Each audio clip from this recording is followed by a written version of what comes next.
Hey, you Stygian dogs, I'm back from a week in the north where I happened to visit the world's smallest 24-hour bookstore. Stay tuned to the end of the video for a quick tour of that.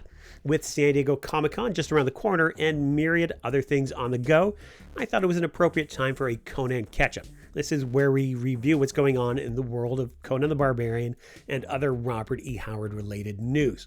So, let's kick things off with the Atlantean number 3.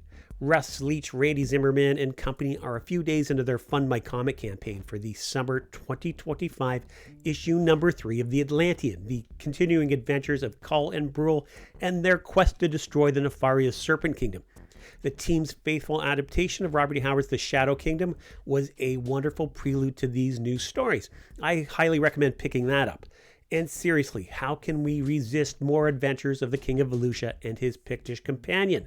The Atlantean is sword and sorcery fun that demands to be read, and this campaign offers a number of ways to get caught up. For $40, you can get your hands on issues number 1, 2, and 3. For $45, they're offering a special omnibus edition that collects issues 1 and 2, plus the Shadow Kingdom, and you get a copy of issue number 3. And if you're up to date, you can go ahead and grab issue number 3 for $15. And these are just a few of the options. The great thing about these guys is that you can order with confidence knowing that they've completed their work and that fulfillment is just around the corner. And they deliver a quality finished product. So be sure to check out the link to their Fund My Comic campaign in the video description. Next, the Robert E. Howard Foundation has started a YouTube channel, so be sure to visit and subscribe. There are more than a few videos up there right now. The first big video was a discussion of the foundation with John Bullard, Paul Herman, and Rusty Burke. Most recently, there's a video discussing the various Robert E. Howard biographies. It features Mark Finn and Will Oliver, Rusty Burke, and John Bullard is hosting. If you subscribe to this channel, you absolutely must subscribe to the Robert E. Howard Foundation channel. Now, with San Diego Comic-Con beginning later this week, there's bound to be some announcements from Heroic Signatures and their publisher Titan. So let's catch our bearings and see where things currently stand. Here's some things we already know about that I'm going to guess will be addressed officially in San Diego. First, the Heroic Legends short stories featuring the likes of Conan the Barbarian, Solomon Kane, El Borak, Brad McMorn, and Belit have heretofore only been published digitally. Over the last month or so, we've received confirmation from a few sources, including Jeff Shanks and Sean Curley, that they will be published in a physical volume. There's no specific date yet, but it's been suggested that they'll appear in the new year. Perhaps this will be firmed up over the weekend. Regardless, this makes me very happy. Second, it appears that the Savage Sword of Conan in its retro goodness format will continue for at least another year. In a screen capture from a Q&A with Heroic Signatures, you can clearly see next year's issues 13 through 18 tentatively mapped out on a whiteboard. And it looks like the third year might kick off with another Roy Thomas and Rob De La Torre story. Plus, there appears to be another story coming from Sharp, not to mention an event series tie-in. I'd have to bet that year 3 of the Savage Sword of Conan will be a feature announcement and that additional details will be forthcoming. Third, we're all aware of the Conan Battle of the Black Stone action figure coming from Heroic Signatures and project manager Eamon O'Donoghue. In a YouTube live stream, Sean Curley gave us a glimpse of the figure in a more or less prototype form, and he said that a stop-motion short similar to this one from Frazetta Girl's Conan action figure would be forthcoming as well. If I had to hazard a guess, San Diego Comic-Con would be an ideal place to share that video and to firm up the pre-order date and to perhaps introduce other figures. Again, I'd express my desire to own Conrad and Kirwan, El Borak, and Steve Costigan and Mike. That'd be pretty sweet. Finally, as shared on IGN, the big news going into the event has got to be the recently revealed The Savage Sword of Conan Reforged number 1. This is scheduled for release on October 22nd. Reforged revitalizes the legendary black and white magazine with vivid all-new color restorations, bringing new depth and intensity to Conan's celebrated adventures. This new series kicks off with 2 of Conan's most iconic stories. Tower of the Elephant, featuring art from the legendary John Buscema and Alfredo Alcala, and Frost Giant's Daughter from the incomparable Barry Windsor Smith, now recolored to fully capture the brutal majesty of Robert E. Howard's Hyborian age.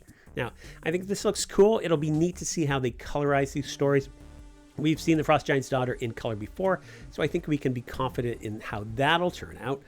These are absolutely two of the best comic adaptations of two beloved Howard stories, so there'll be pressure not to screw it up. I'm all for seeing the end result, and I will certainly pick up issue number 1. I do worry about grabbing subsequent issues though. I'm in the target demographic that has slightly more disposable income, but there are limits to where I can direct my finances. So while I might worry about keeping up with the releases, I do hope it's a success. Anything that introduces readers to Conan and Robert E. Howard is a worthwhile endeavor. So we'll see what additional info we might get at Comic-Con. Perhaps they'll give us some details on what to expect in issue number 2. I'd also guess that the Tower of the Elephant book with illustrations from Valentin Secher and Alex Horley's king-sized issue number 25 of Conan the Barbarian will also feature in the general announcements, but will there be any big surprises? I'm aware of another comics-based project in the works, so perhaps we'll hear about that. Or maybe the Savage Sword Reforged is as big of a surprise as we're going to get. I know we're always dreaming of a movie or cartoon or video game announcement. I'll guess that that's unlikely, but you gotta think that they're holding something in reserve. So let me know what you think. Now, the fall is going to be a busy time for releases, and I've already observed some changes in dates. So let's go through and summarize what to expect from Heroic Signatures and Titan and when to expect it. I'm not going to include any of the omnibus releases here. There are a bunch. I'm only going to focus on the novels and comic books. So tomorrow, July 22nd, we'll see the release of Tim Libben's Conan Songs of the Slain novel. With the hardcover price at almost $40 Canadian, I think I might have to wait for a price drop on it, or heaven forbid, wait for the softcover version. So stay tuned for more, but I'm really eager to check it out. It appears that nothing is releasing in August, and any previously expected releases have been bumped to what will be a pretty busy September. So into September. On September the 2nd, we get the Conan Illustrated The Tower of the Elephant with art by Valentin Secher. Issue number 23 of Conan the Barbarian releases on September the 3rd. The Savage Sword of Conan number 10 also releases on September 3rd. Jim Zub's really stoked about Rob de la Torre's Steve Costigan story in this one, and so am I. The issue will be a tie-in to the Scourge of the Serpent event series, so you can't miss out on that.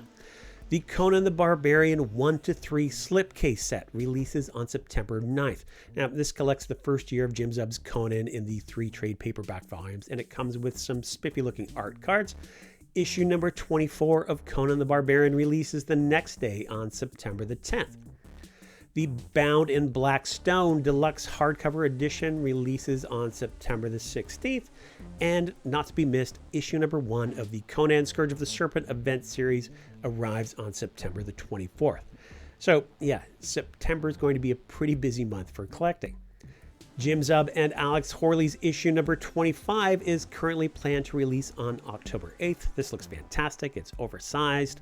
All of the illustrations or paintings are by Alex Horley. Tim Wagner's Conan Spawn of the Serpent God, a Scourge of the Serpent Men novel releases on October 28th, and it's available for pre-order now. And finally, issue number 2 of Conan Scourge of the Serpent seems poised for release on October 29th. I'm sure I've missed something, so let me know if I have. And I'd also refer you to Lion at the Sword and Sorcery Book Club and his recent roundup for additional info and insights. There's a lot coming, so check out the video description for links to all of the aforementioned. I'll try to provide updates from San Diego Comic-Con. Jim Zub, Dan Panosian, and Chris Butera will appear together on a panel on Thursday, July 24th, and I believe that the official Conan channel will be recording that event, or perhaps they're offering a live stream, so be sure to follow along there. Thanks for watching, liking, heck, consider subscribing, and now, as promised, the world's smallest 24-hour bookstore. And until next time, take it easy, you Stygian dogs.